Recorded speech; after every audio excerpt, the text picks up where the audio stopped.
2026 শিক্ষাবর্ষে বাংলাদেশি শিক্ষার্থীদের জন্য সুখবর দিয়েছে রাশিয়া সরকার।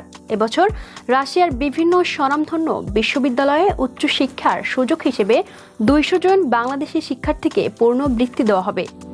এই বৃত্তির আওতায় স্নাতক, স্নাতকোত্তর ও পিএইচডি পর্যায়ে পড়াশোনার সুযোগ মিলবে। এই বৃত্তির মাধ্যমে শিক্ষার্থীরা ইঞ্জিনিয়ারিং, মেডিসিন, তথ্য প্রযুক্তি, কৃষি, অর্থনীতি, আন্তর্জাতিক সম্পর্ক সহ নানা গুরুত্বপূর্ণ বিষয়ে পড়াশোনা করতে পারবেন।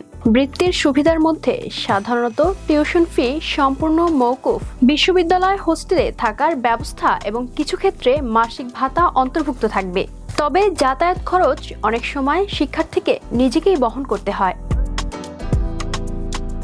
রাশিয়ার উচ্চশিক্ষা বিশ্বজুড়ে মানসম্মত ও স্বীকৃত।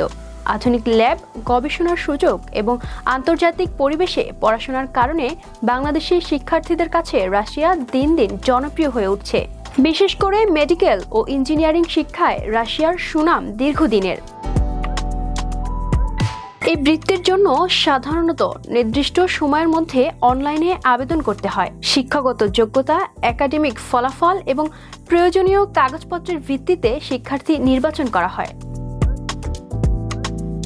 শিক্ষাক্ষেত্রে বাংলাদেশ ও রাশিয়ার দীর্ঘদিনের সহযোগিতার অংশ হিসেবেই এই বৃত্তি প্রদান করা হচ্ছে।